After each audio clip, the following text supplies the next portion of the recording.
The fragrance of selfless love that has drawn the world into one family.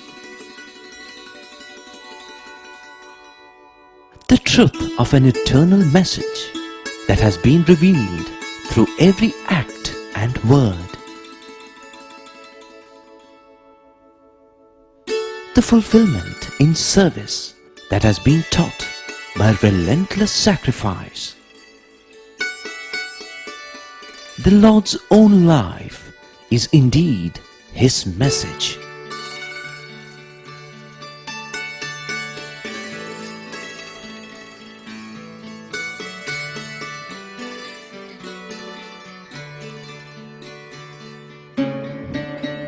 Sai Ram, and welcome to the third episode in our serial presentation entitled Message of the Lord.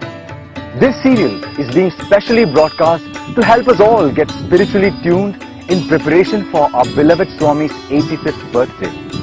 The first two episodes were mainly curtain raisers, largely meant to set the mood for what we are about to present starting today, which is mainly centered around Bhagwan Baba's teachings. Let us begin by taking a look at how life treats different people. Some are very wealthy.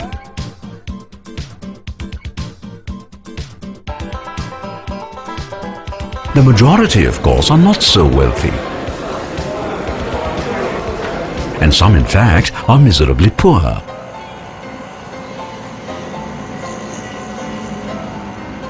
Nevertheless, the fact is that whether the person is rich or poor, hardly anyone is truly happy. Superficially, the wealthy do appear to be having a nice time. And by contrast, misery seems to be a constant companion of the poor. However, if you look closely, almost everyone, without exception, is full of anxiety and insecurity. Only the fears of the rich and of the poor are different. At the same time, there are a few people who seem to be quite happy all the time, without a care in the world. Why is there so much difference and variation? Some say that money is the key to happiness, and yet that does not really seem to be the case. At best, all that money seems to guarantee is temporary pleasure. What then is the secret of real happiness?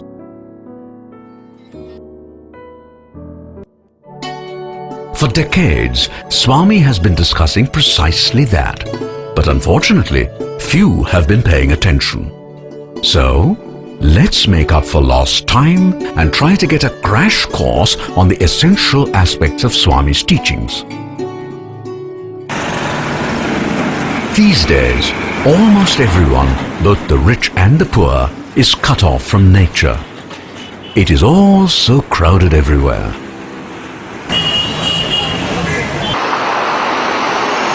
In ancient times, this was not the case. People lived mostly in the open and communed freely with nature.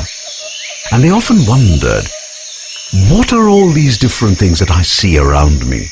Where did they come from? Is there a purpose in all that exists, or none at all?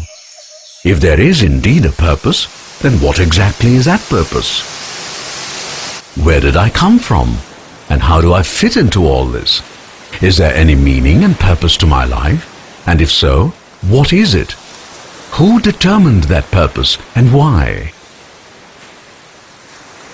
What is called knowledge emerged from the answers to questions like these.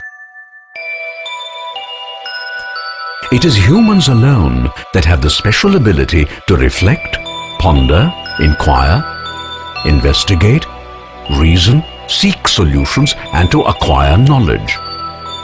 In other words, humans are unique because they have this amazing ability to be conscious of many things, including the universe and all that it contains.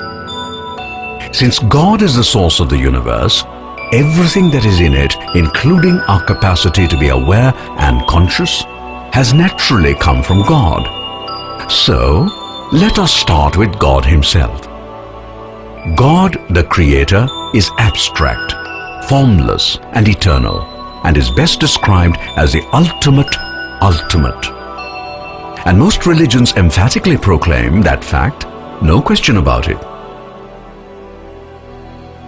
On the other hand, most devotees of Baba tend to think of God in terms of Swami alone. However, as Swami himself has told us any number of times, avatars are just the embodied form of the Supreme One, special forms though. In other words, an avatar is God with form, a form that He assumes for a specific purpose and for a limited time only. At the abstract level, Almighty God, the Supreme One, call Him what you will, is nothing but pure consciousness.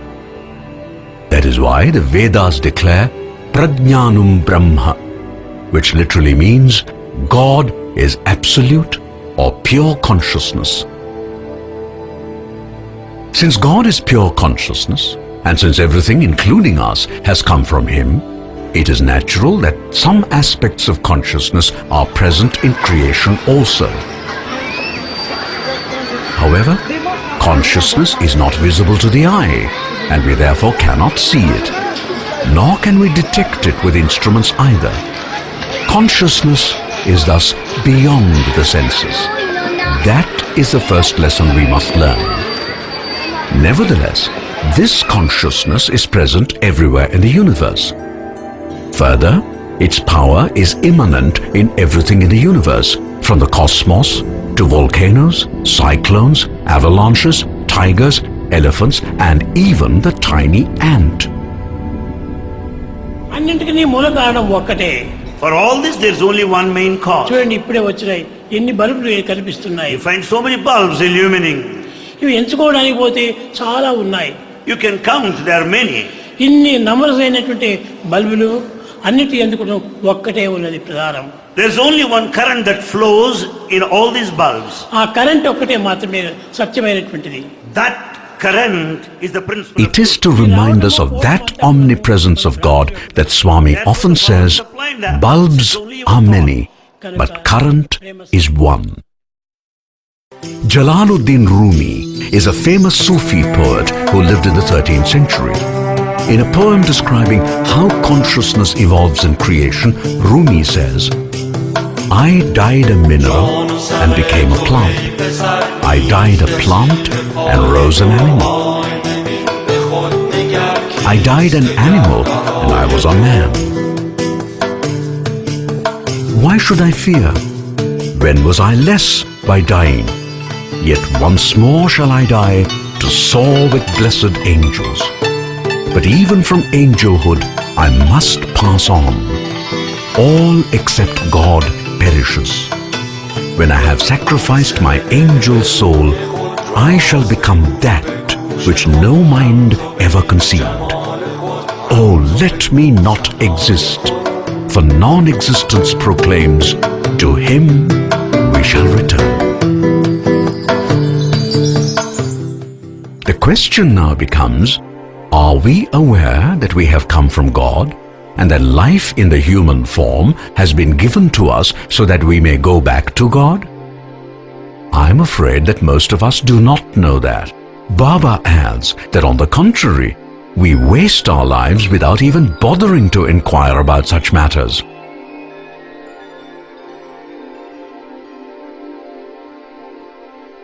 Which is why he often asks us various questions related to our true nature and also supplies the answers. Here is a sample. He asks, who are you? And he gives the answer, you are the Atma. He asks, where did you come from? And he gives the answer, from the Supreme Self. He asks, where are you supposed to go? And he gives the answer, back to the Supreme Self. Baba then adds, knowing this truth, engage yourself in acts that would help you to enjoy the bliss of the Supreme, also known as the Supreme Self and as Atma. We start with the fact that God, as Swami tells us again and again, is omnipresent. That means consciousness is present everywhere in the universe, from the galaxies to the ant. As scholars declare, consciousness sleeps in a stone, stirs in a plant, awakens in an animal, and flowers in a human. What this means is that consciousness is passive in inanimate beings, but becomes active in living beings, though to different degrees. What is particularly important is that amongst all living beings, consciousness expresses itself best in humans. How it does so we shall see shortly. But for the moment, let us remember that human birth is really special because it is humans alone who can give the highest expression to the divinity latent within. By the way, that also is the reason why Swami often tells us that of all births, the human form is a rare privilege and special blessing. The human being is really very lucky. Human life is so sacred. Of all the living creatures, human life is very This sacred human life is made unsacred. The question now becomes, how and to what extent does consciousness flower in a human? Before we can consider the answer to this question, we need some background. Swami says that every human being is made up of three distinct entities, namely the gross body, the subtle mind, and the Atma, which is the cause for all. Where do all these come from? Let us start with the body. You and I would say that the body is made up of flesh, bones, blood, etc. Very true. But then flesh, blood, bones, etc. are made up of molecules of various kinds. And molecules in turn are made up of atoms. Okay, but where do these atoms come from? You know something? Every single atom in every human body can, in principle, be traced all the way back to the beginning of the universe, to the so-called Big Bang, with which the universe is supposed to have been born. By the way, this is not something I am making up. This is what modern science says. Thus, our body is verily connected to the beginning of creation. Since creation itself came from the Creator, we can say that our body really came from God. And you know what? Just to constantly remind us that we all came from Him, God has decided to make our heart His permanent residence. That is what Swami himself often tells us. Since Atma is just another name for God, and since God dwells within us, it means that Atma also is a part of us. From all this we learn that we not only have a body complete with senses and the brain, but also the Atma within us, of course. As a result, we can speak of not only bodily genes, but also of spiritual or divine genes. The difference is that while the physical or bodily genes come from the parents and through them from the ancestors, the divine genes come directly from God or Atma. It is by way of stressing this important fact that Swami sometimes addresses his devotees as Divyatma Swarupalara, meaning embodiments of the divine Atma. We are now left with the question, we also have a mind, don't we? Where does that come from? You are all aware that even animals have brains, which is a part of the gross body of the animal concerned. Thus, the rat has a brain, the monkey has a brain, elephant has a brain, and so on. The brain is very much like the CPU of a computer. Humans, who are the end product of biological evolution, have also a brain, a very powerful brain, in fact. But they also have something much more than a mere brain, and that something is the mind. It is difficult to describe the mind, but we all know that we have it. The mind is not merely the brain, as many think it to be. Rather, it is something extra that is subtle, and between the gross body and the causal Atma. One may thus think of it as interface between the body and the Atma, an interface that has evolved by the brain of the body and the Atma growing towards each other, shall I say? The mind is extremely powerful, especially since part of it has grown out of the Atma, so to speak. So powerful is the mind that in Gita, Krishna tells Arjuna, "Among the senses, I am the mind, and in living beings, I am consciousness." It is this power of the mind, directly derived from the Atma, that helped humans to quickly rise above primitive existence and within a few thousand years to reach amazing heights. In fact, so high have humans soared that they have now begun to totally dominate the planet. Remember, all this happened because of the power endowed to the mind by God.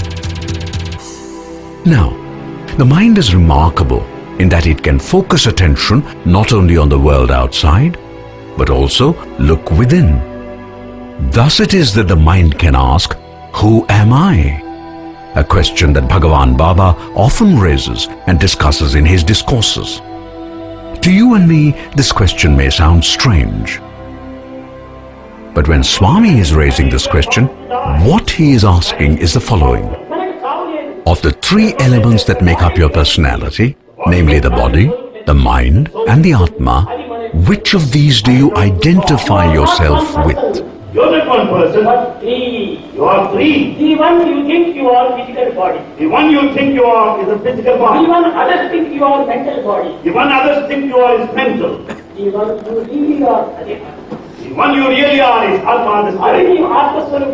You are the embodiment, personification of the spirit. You are not playing the body. Body is like a water bubble. Body is like a water bubble. Mind is like a bad monkey. Mind is like a bad monkey. Don't follow the body. Don't follow the mind. Follow the conscience. Don't follow the body, don't follow the mind, follow the conscience. That is your true form. That is truth. That is principle of God.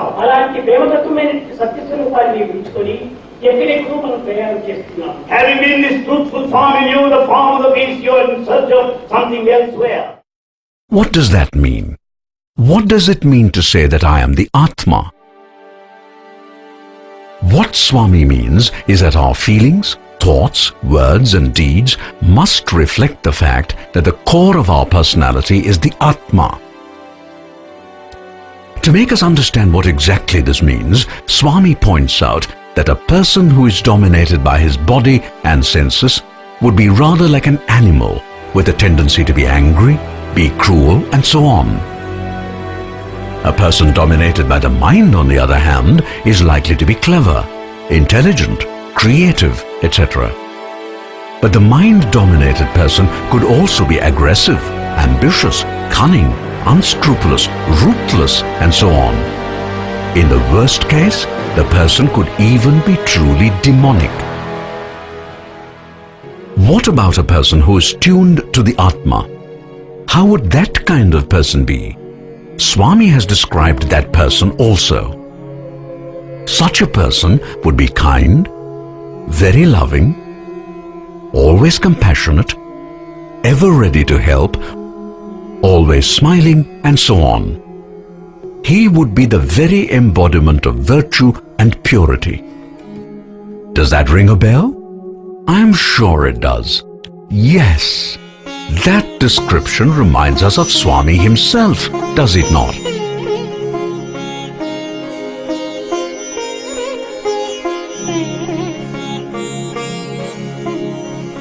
Of course it does, and that precisely is why Swami often tells us, "Your life should be my message."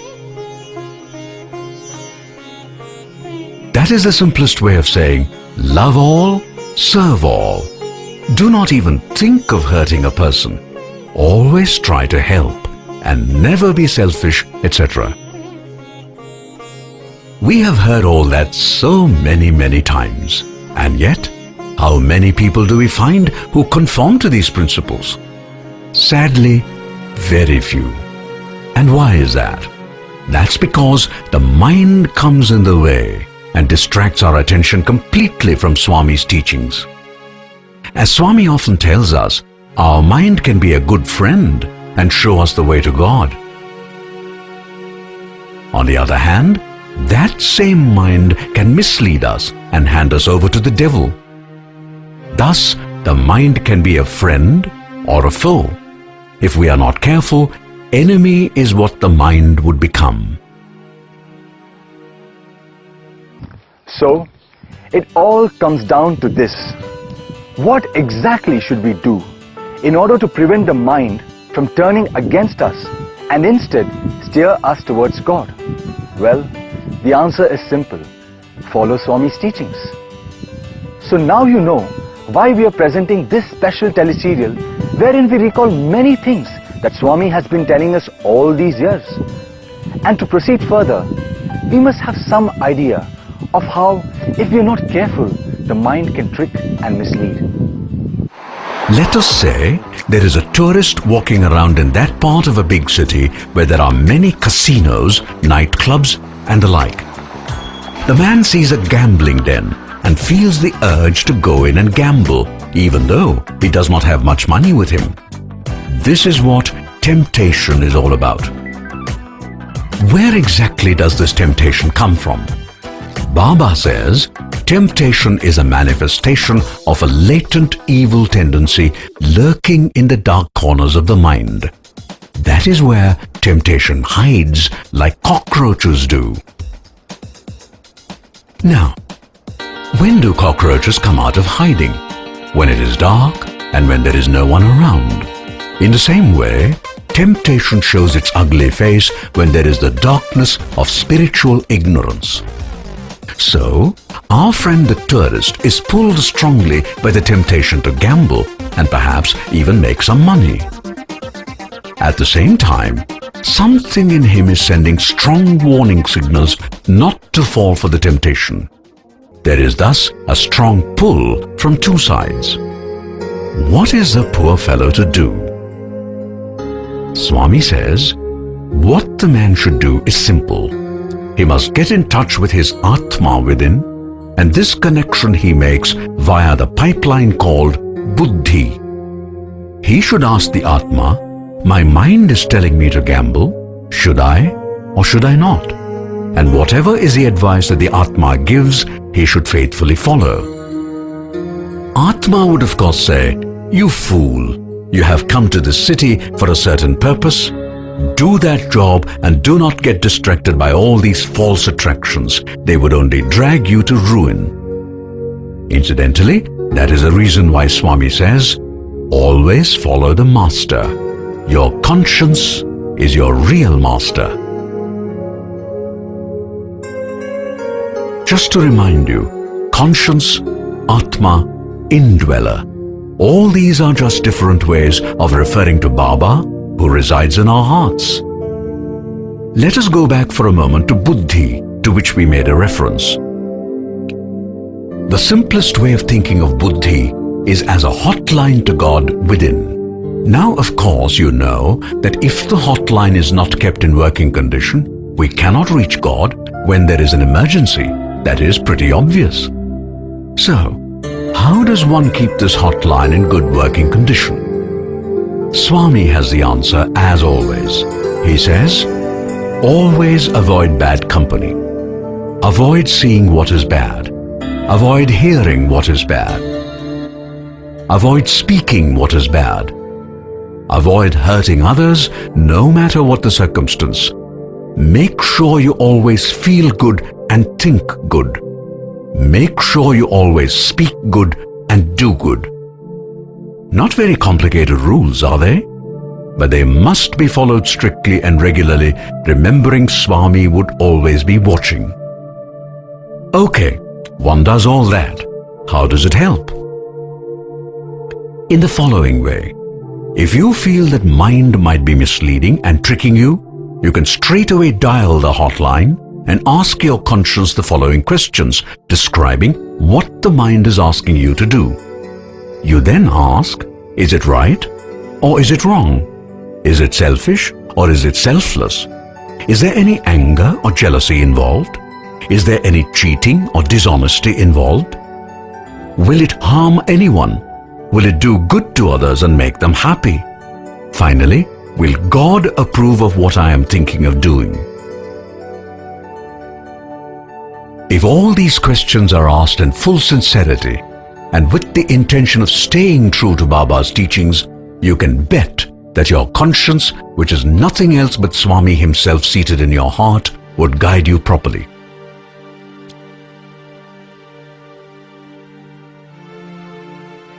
So there it is.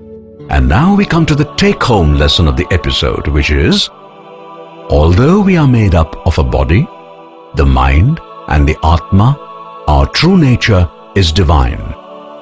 Therefore, all our feelings, thoughts, words and deeds must reflect the nature of the Atma in every possible way. In turn, this implies that all our actions must be in full conformity with Satya and Dharma in all their aspects. As Swami would put it, your thought, word and deed must be totally pure and have the full fragrance of my love.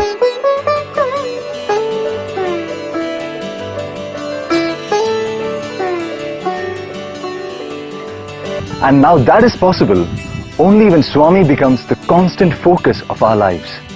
And why should he not be, considering that he has showered so much love on us all the time? Think about it. Thank you for being with us in this episode, and we hope that you will certainly join us again for the next episode. Jai Sai Ram.